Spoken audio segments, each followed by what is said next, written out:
Welcome to Almo's World podcast. It's great to talk to my friend Olaimika. He's from My Nigeria. pleasure. And can you introduce yourself? Okay, thank you. Um, my name is Oyebanje. Well, many people find it difficult to say that correctly, and that is due to the un-English nature origin of my name.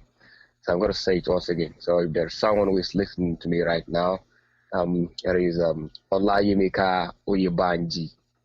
Okay, so yeah, I am a Lagos-based legal practitioner, and I have half of my profile in public domain on Facebook precisely. So you could get much of what you want to know about me from Facebook. Okay, so let me say a few things about myself. Okay, so I graduated from uh, the Faculty of Law of Ahmadu Bello University, Nigeria. I obtained a BL in law from the Lagos campus of the Nigerian Law School. Okay, so I am currently practicing uh, law in Ibadan, uh, the second largest city in West Africa. Okay, so I am genuinely interested in estate management. Okay, that's my focal point of practice. I spend much of my time day in the library, and when I have some time to spend with friends, I am always on Facebook.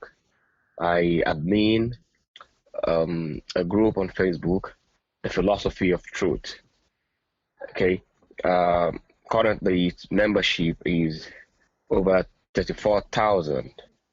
Okay, uh, and then I enjoy much of the time that I spend online. And I'm sure it is through this medium that I met Helmo. And it's really has been an amazing uh, journey for me. Yeah, I'm not a Christian. I consider religion to be a personal a choice which you make personally. So I would rather not uh, talk about religion. I'm not really giving to it. Oh wow. Okay, no problem. Then let's talk about philosophy.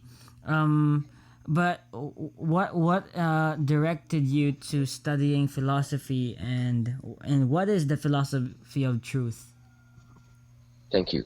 Yes, I always like to tell people that I am genuinely interested in everything.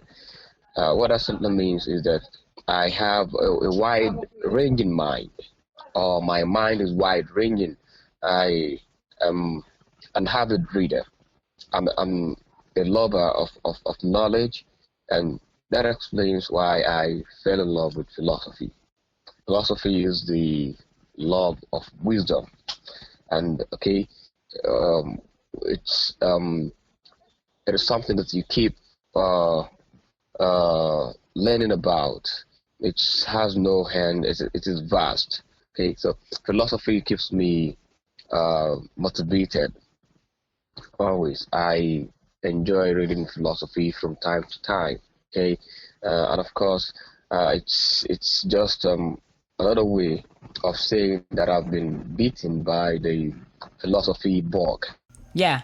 So So, when you hear something like this, you definitely know you understand the excitement with studying philosophy. Okay, it's just it's similar to discovering a new continent or discovering something, making a discovery.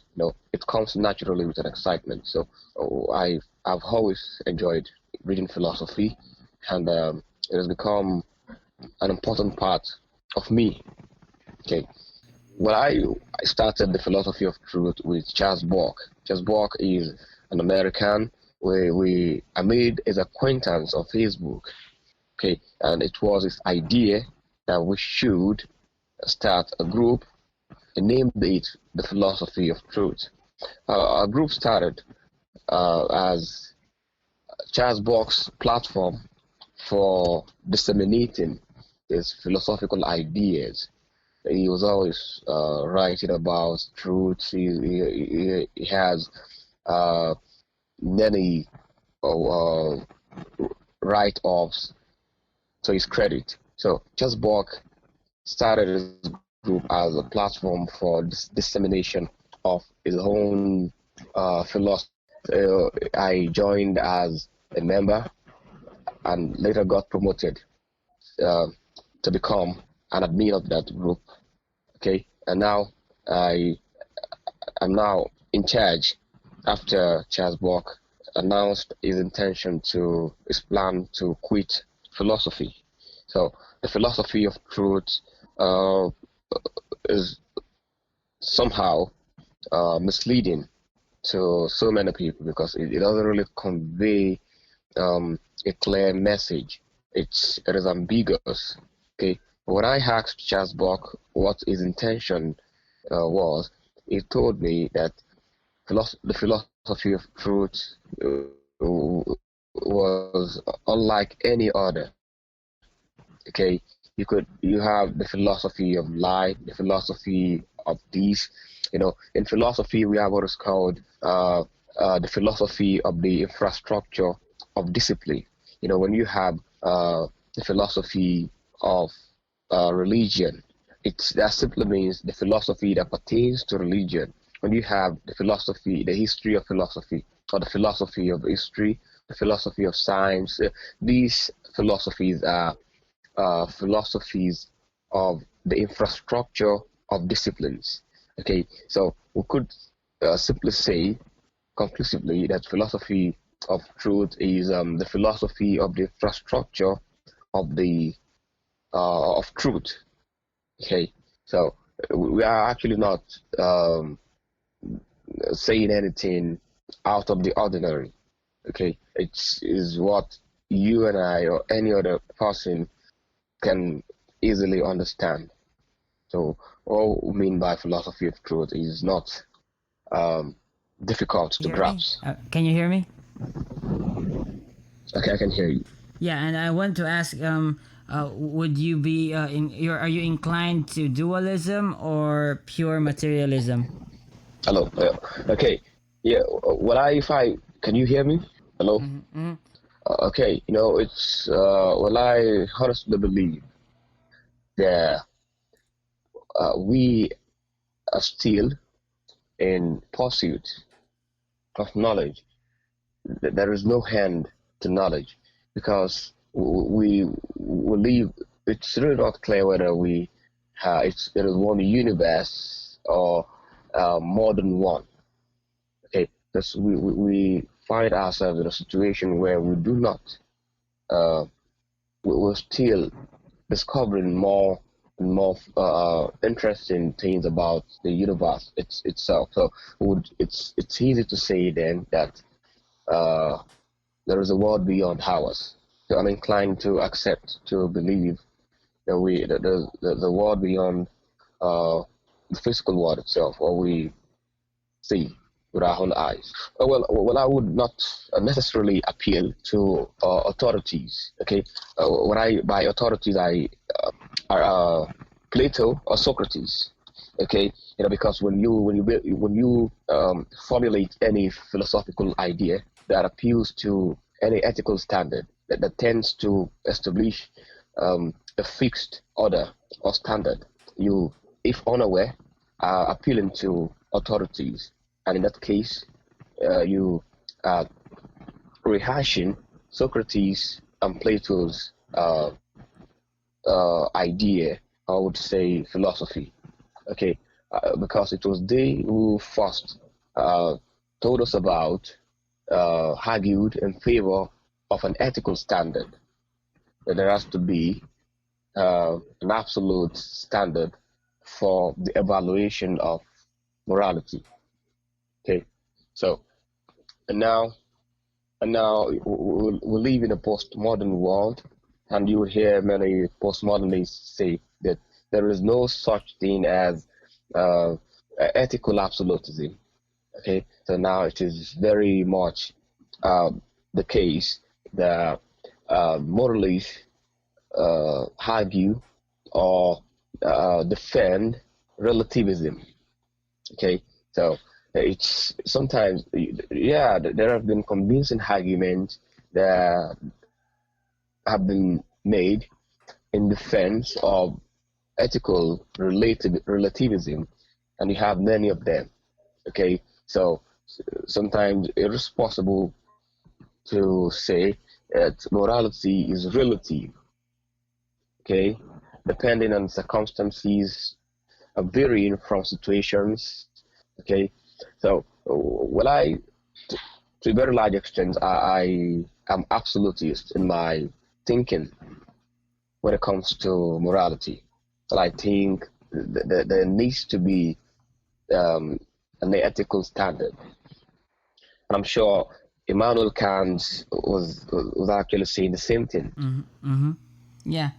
I think the big question and my big question for you would be, what are the greatest lessons you have learned of philosophy, or from, even just from the books you've read, bro? And what would those be? Okay, yeah, when I came to philosophy through Arthur Schopenhauer, studies in pessimism. Okay, the very first lesson that I learned is that life is not fair. Life is not fair, and then I okay, that itself explains why philosophy eventually became um, a subject of intense devotion for me. Okay, swinging from strive to strive. Okay, so there are several lessons that I've learned from philosophy, but I can only at this moment remember few of them. Oh, okay. And okay, so when it comes to you said that there has to be sort of a standard for ethics, right? Yeah, I did say that. And how would you decipher whether what is good or wrong if everything is subjective? Okay, yeah, when we have an ethical standard, okay, we are not appealing to subject uh, to we are being to a very large extent objective. Okay, when we subject things to our own experiences, then we fall eventually into uh, subjectivity. Okay, and of course you'd find that the moral judgments that have been passed from time to time, okay, are varied from situations or circumstances. Okay, when it comes to the subject of good or evil, okay, there is, to a very large extent, a standard to which many agree. Okay, so very many of us believe, tend to have the same understanding of good. Okay, or what constitutes being good. Okay, so and now you find that it's society itself that has, to a very large extent, used such standard to its own advantage. So, and now that is why you have laws of crimes, okay, that tend to punish wrongdoers, okay. So, in that instance, you have a standard already used by society to to so to say create order, okay. So of course, but you find that in another way, when we appeal to our own prejudices, biases, or sentiment, then morality becomes relative. Okay, then it becomes objective. It becomes subjective, because then you would say that okay, it is moral to do this in order to get this. So it means that we then locate morality and the consequences of an action. So morality in the subjective experience is not all about rightness or wrongness. Now it has been limited, restricted to consequences. So when an action is said to be moral when it has a good, when it produces an outcome. Okay, when it is judged by the consequence it produces. Okay, now for example, we would say that okay, it is morally justifiable to tell a lie in order to save one's life. Of course, we would then agree in another way that telling lies is wrong. So in that situation, you find that there is a collision between two things. Okay, our subjective experience and of course uh, objective sense of understanding morality. Yeah, and I guess that we can relate the law here, right? Because we as a society, we even though we have subjective moral values, we decide a certain law, so as to keep us keep the law and order. And you yourself are a man of the law, right? And can you tell us about that, Yeah. and your experiences on being a lawyer? Okay. When I was in the university, we took a course in in um, in thought. Okay. Okay. You see, there is every law student understands that it's taught to reconcile uh, morality with the law. We believe that it is not possible to separate, okay, to sever the ties between law and morality. Both are, okay, vital in social engineering. Okay, so now what that simply means is that they can hardly be any separation between morality and the law. Yeah, I'm not talking in the positivist sense. You know, you have the positivist argument that says that morality should not be made to collide with the law. Morality, okay, is not the law in another way. So, but you find that society has been engineered on certain standards. Okay, so and these standards are the direct result of what we agree to be moral. Okay, so and you find a situation whereby it's is the framers of our constitution, of our laws, the lawgivers know that morality is such an important tool in the construction of any law.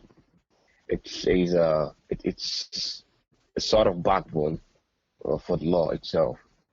So you can't envisage a situation whereby morality is completely divorced, separated from the law.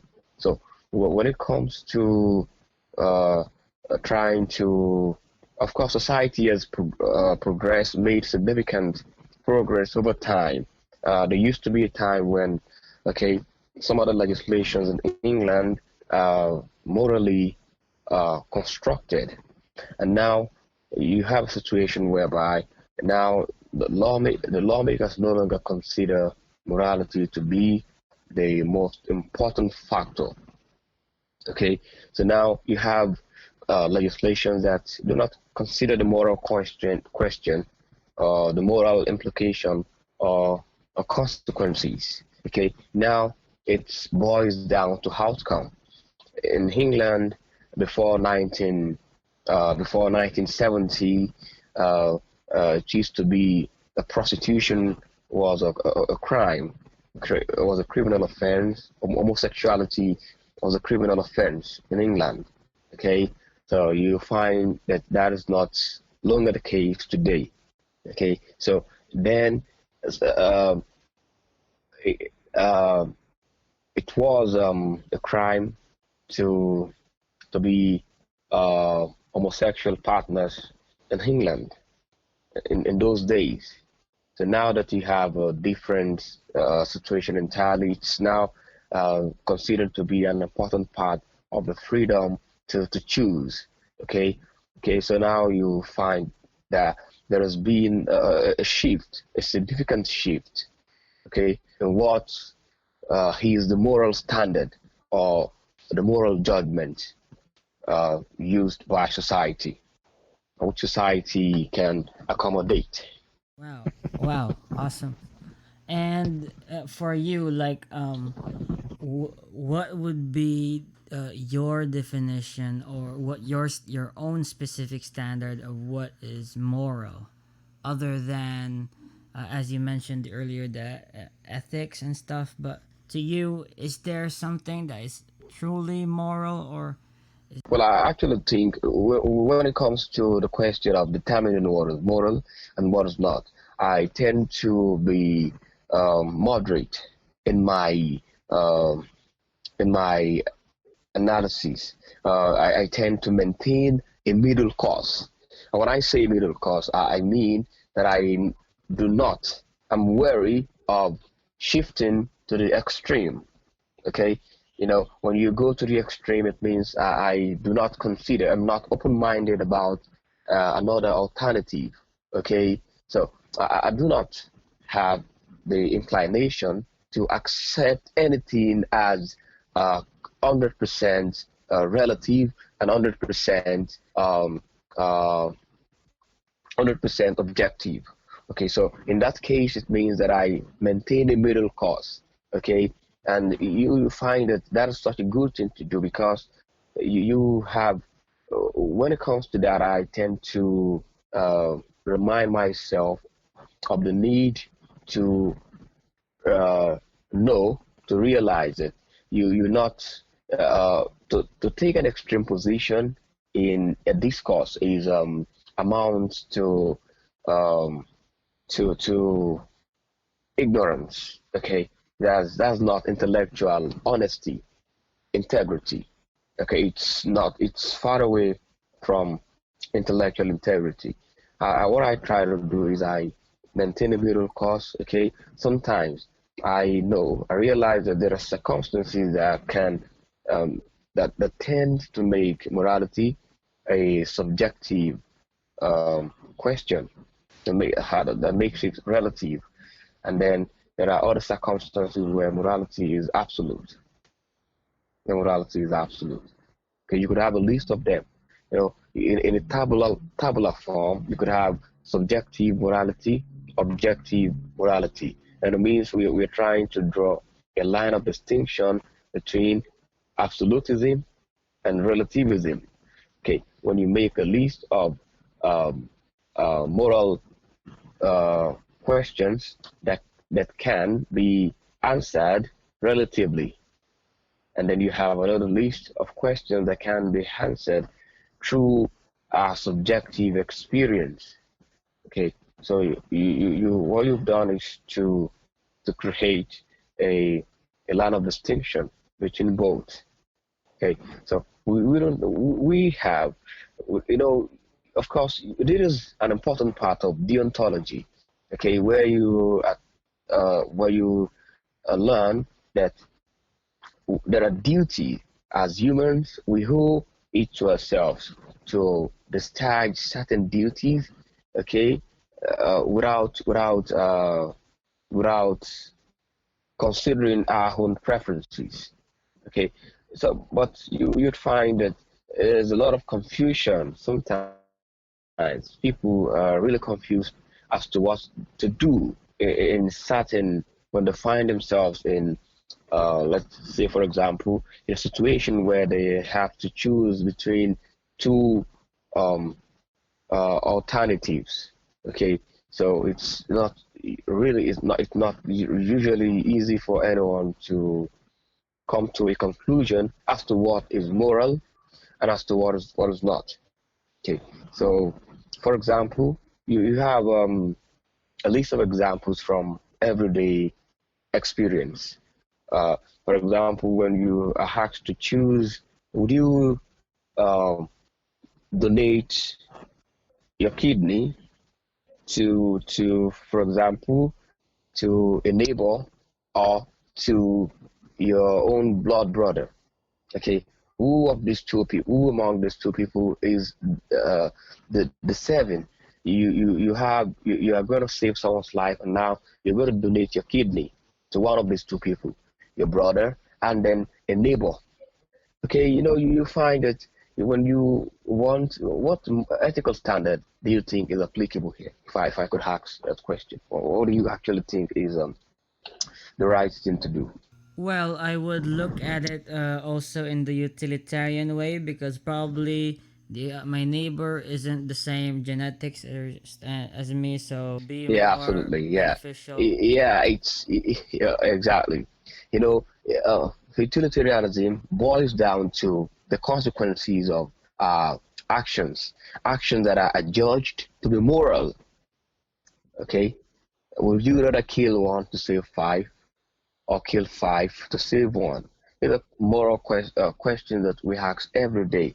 So, of course, it's now there is a tendency to have an utilitarian perspective lens. Okay, so we would say, well, it's perfectly right for me to do so because I have my reason, because I'm looking at a consequence and not the rightness or the wrongness of my action. Okay, yeah, I'm just a moderate Muslim. I do not pay allegiance to any of those schools. I'm a practicing Muslim. But religion is when you consider the need to um, harness one's spiritual life. Okay, because somehow man is a spiritual animal.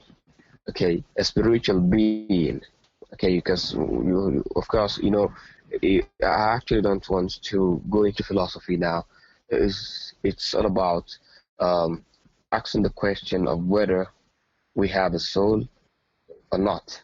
Okay, but we all agree that we have a soul. The man has a soul. Okay, so now we believe is that soul is the other um, is half of who we are, of what we are. Okay, so in the spiritual sense, so religion as being the only way for humans to harness their spiritual life. Okay, and then you find that at the at the um, at the root is the question of the existence of God. Okay, so it is an equation that is balanced by the existence of God, or the belief in the existence of God. So it's not a wrong equation to many people. Okay, believe that okay, you have a situation whereby there's a God omnipotent, and then he is the creator of the universe, and then he created man, and okay, everything, okay, uh, and then he wants us to worship him. Okay, because most religions agree is a form of worship. Okay, so worship or devotion to a supernatural being. Okay, in the Abrahamic faith. Okay, you're talking about God. Okay, so everyone knows that that spiritual being is God. So it's simply um, a way to connect with that spiritual being. That is basically religion for me. No. What I try to say is that I'm a moderate Muslim, okay, and I don't think that I need to hold or to pay allegiance to any sect to identify as Muslim. I don't have to Yeah, be I never said so, but I was just asking defined by because my yeah. membership. Okay, and now you, it's of course you would find that the ultimate goal is to live a fulfilled life. And everybody knows that, okay, life has a purpose, and we as humans in the okay, um, have a purpose for our existence. Okay, so and now you would find that we are all genuinely interested in knowing what the truth is, and at the end of the day, everyone goes home with his version of truth. Okay, so there has not been anyone who has known uh, the ultimate truth. We discovered life through our journeys, um, and then we come to a conclusion generally as to what life is. Ultimately, uh, truth is usually all about our subjective experience. Okay, so what is true for me may not be true for you.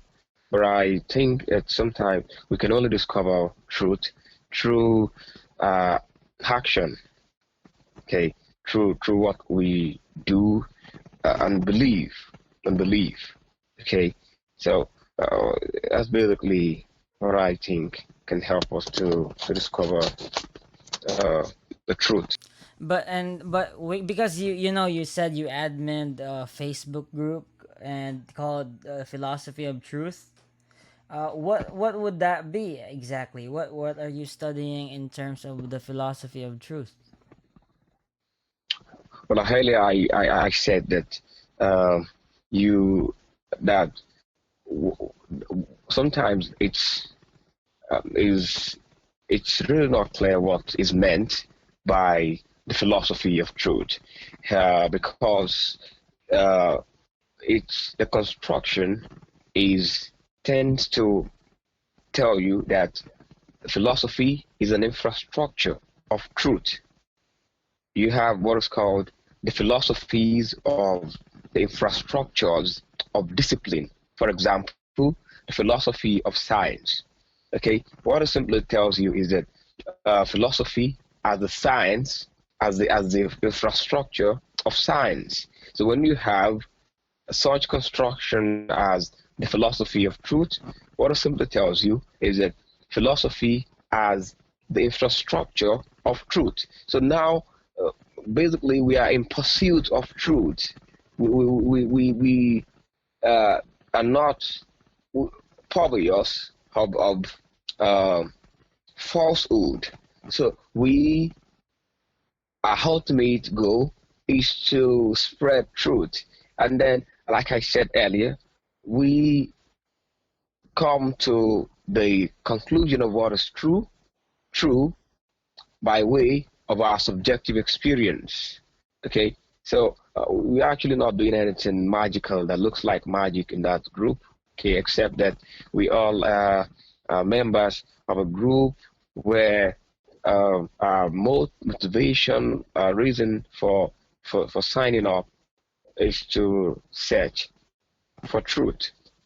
And then, like I said, it boils down to our subjective experience. Yeah, I agree that we all have our subjective experiences, but I seem to have a presupposition that there is an objective truth out there that we have to explore, right? And do you agree with that? And that is what I may describe as the ultimate truth. Do you agree with that? Okay. Oh, yes, I completely agree with you. Okay, because when you uh, consider the fact that sometimes there are situations where we all agree as to what is true. Okay, so okay, of course, it's usually possible. It's sometimes possible to have that uh, conclusion. Mm-hmm. Yeah, and bro, one last question because I think that it's been great talking to you, and we're almost over an hour now. My question would be, you being a lawyer and all of this, and very interested in philosophy, and you seem to be very very smart because you've read a lot of books. What advice would you give to someone who's also interested in philosophy and becoming a lawyer? Okay, in those days it was not advisable to study law without being grounded in philosophy, or studying philosophy without, because you find that philosophy somehow is related to law. Okay, because you'd find that this is the discipline that allows you to exercise the critical faculty. One of those criteria for becoming lawyer is to have an analytical skill, and then philosophy helps you to develop the skills of synthesis and analysis. So these are tools that are important for a philosopher. So you must be able to um, know how to exercise the critical faculty. And what that simply means is that you must know how to think clearly, and how to speak clearly, and how to resolve issues, come to logical and convincing conclusions. Okay, this is one of the advantages of studying philosophy. Okay, so you would find that it's not it is nothing out of the ordinary when a lawyer is genuinely interested in philosophy, because both have yield a great result. It refines your mind, and it helps you to okay cultivate. It helps you to become sophisticated. So basically, my advice is that whoever just studying philosophy should be seen as an addition to the pursuit of the knowledge of law. It greatly contributes to. And bro, it's been awesome talking to you, and I just love listening to people from different parts of the world, and your story is really awesome. And what you believe, it's one of a kind, actually. Hmm. Nice, it's been nice to talking to you, man. Yeah, my pleasure. Is there a way? Do you record this podcast? Do you